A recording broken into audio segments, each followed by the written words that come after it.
আপনার বিশ্বাস করতে কষ্ট হইবে যে সুইডেনে আপনি 100 ক্রাউন থেকে 50 ক্রাউন দিয়ে পারেন যে কোনো ভালো ভালো জিনিস খেতে পারবেন।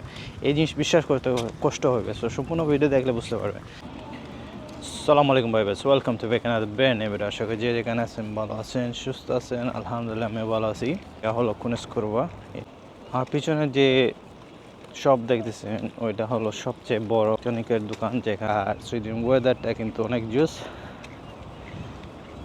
তো এই এরিয়াতে মেইনলি যারা সবচেয়ে কম দামি দোকানগুলো এই এরিয়াগুলোতে আছে, এই এরিয়াতে কাপড়ের দোকান বলেন, জিনিসপত্রের দোকান বলেন, বা যে কোনো জায়গা থেকে এই এরিয়াতে আসতে হয়।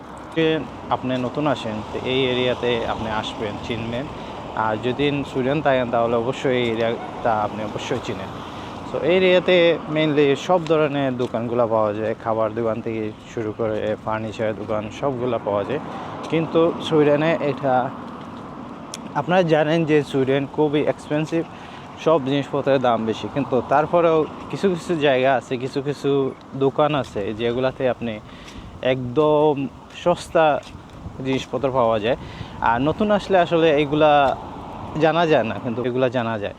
সো যে জিনিস হলো আজকে এমন একটা দোকানে নিয়ে যাব যেটার নাম হলো 150 যেটা হলো দোকান, এটা কাপড়ের দোকান। এইখানে যদি যান তাহলে দেখতে পাবেন অনেক সস্তা, যা আপনি কল্পনার বাহিরেও কিন্তু এই জিনিসগুলা।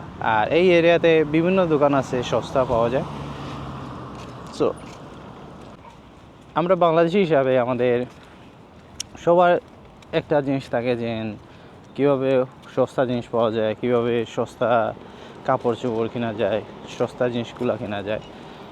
আর মেইনলি স্পেশালি আমরা বিদেশ যখন আসি তখন আমাদের মাথায় একটা জিনিস চিন্তা করি যে কীভাবে টাকা সেভ করা যায়। আমরা চাইলেও কিন্তু দামি দামি জিনিস পড়তে পারি, চাইলেও কিন্তু দামি দামি জিনিস ইউজ করতে পারি। তারপরেও আমরা মনে করি যে সস্তা জিনিস কিনলে হয়তো একটা টাকা সেভ হতে পারে।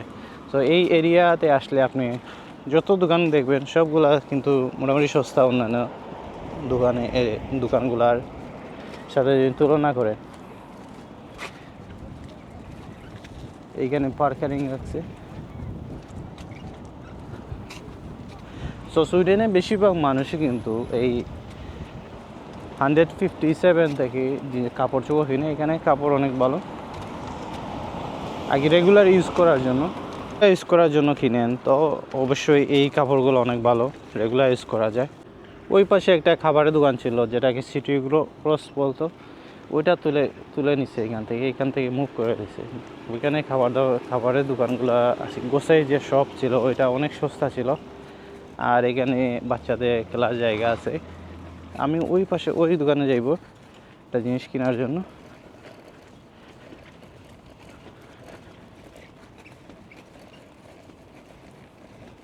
ভিতরে যাই, তারপর দেখি কী পাওয়া যায়, তারপর আপনাদের সাথে শেয়ার করবো। কারণ দোকানগুলোর ভিতরে কিন্তু ভিডিও করা যায় না, এইখানে একটা সমস্যা। আমাদের দেশের মতো না যে ডিরেক্ট চলে যাবেন আর ভিডিও করবেন। অনেক সময় অনেক দোকানে কমপ্লেন করে। সো দেখা হবে একটু পরে।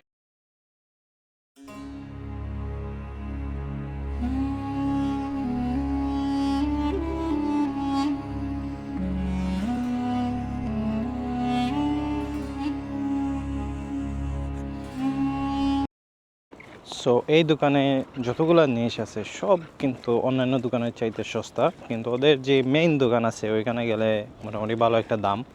আর এখানে আউটলেটে আসলে ধরেন অনেক সস্তা জিনিস, অনেক প্রয়োজনীয় জিনিস পাওয়া যায়।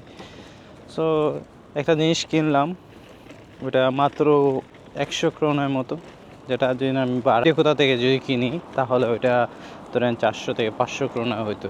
ঠিক এইরকম আর কি এখানে সস্তা জিনিস পাওয়া যায়। সো চলেন যে দোকানের কথা বলছি 157 ওই দোকানে যাই। যাওয়ার পর আপনার সাথে শেয়ার করি যে ওইখানে কাপড়ের দাম যদি দেখেন আপনি কিন্তু অবাক হয়ে যাবেন।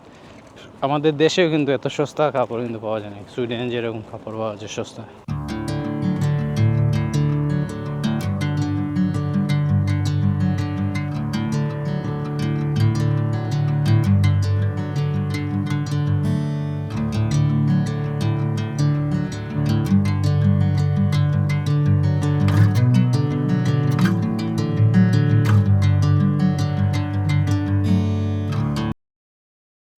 এই যে দোকান দেখতেছেন এইখান থেকে আপনারা আবার সস্তা এই ফার্নিচার কিনতে পারবেন, যেটার নাম হলো চিলি।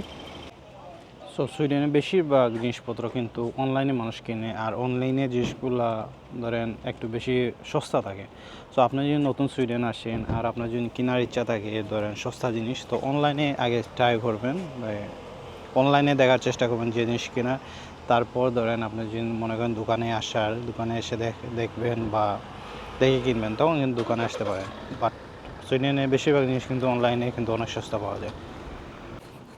সো আপনি একটু ঘোরাঘুরি যদি করে কিনেন তাহলে কিন্তু অনেক টাকা কিন্তু সেভ করা যায়। দেন যে এখানে আসলেন আর নিয়ে নিলেন তখন কিন্তু একটু দাম পড়ে যায়। সো আপনি সুইডেনে এই জায়গায় আসলে এই জায়গা থেকে আপনি সস্তা কাপড় চোপড় কিনতে পারবেন আপনার বাচ্চা ফ্যামিলি সবার জন্য। আর সুইডেনে আসলে ইনকাম করা সহজ, কিন্তু সুইডেনে টাকা সেভ করা কিন্তু অনেক কঠিন ভাই। সো এইরকমভাবে যদি আপনি জিনিসপত্র যদি খুঁজে বা যাচাই বাছাই করে যদি কিনেন তাহলে কিন্তু আপনি কিছু টাকা হলেও সেভ করতে পারবেন। আর আমাদের উদ্দেশ্য হলো টাকা সেভ করা, এখানে খরচ করার জন্য আসি নাই। আর এখানে আমরা যারা আসি সবাই কিন্তু সাধারণ করে ছেলে বা সাধারণ পরিবারের মানুষ, আর আমরা সবার উদ্দেশ্য থাকে টাকা সেভ করা। সো এইভাবে যাচাই বাছাই করে অনলাইনেও কিন্তু দেখে কিনতে পারবেন। আর এক্সপেন্সিভ, ঠিক আছে এক্সপেন্সিভ, কিন্তু আপনি যদি কিছু জিনিস যদি চিন্তা করে খরচ করেন কিন্তু অনেক জায়গায় কিন্তু সস্তা জিনিস কিন্তু আপনি করতে পারবেন। আগে কিন্তু ওয়েদারটা অনেক ভালো ছিল, এখন কিন্তু আবার ওয়েদারটা খারাপ হয়ে গেছে। সো আজকের ভিডিওটা আপনাদের কেমন লাগলো অবশ্যই কমেন্ট বক্সে কমেন্ট করে জানাবেন। আর আপনাদের যদি কোনো জিনিস থাকে, কোনো জিনিস জানার প্রয়োজন থাকে তাহলে অবশ্যই কমেন্ট করবেন। আমি চেষ্টা করব আপনাদের সাথে শেয়ার করা বা আপনাদের সাথে কন্ট্যাক্ট করা। আর আমার মেইল আছে, মেইলে আপনি কিন্তু যোগাযোগ করতে পারবেন। সো আজ আমি যে কাজের জন্য এখানে আসছিলাম আমার সব কাজ শেষ, আর এখান থেকে বাস নিয়ে আমি বাসায় চলে যাব। বাসের জন্য দাঁড়ায় থাকতে হবে, দেখেন অনেক লম্বা লাইন।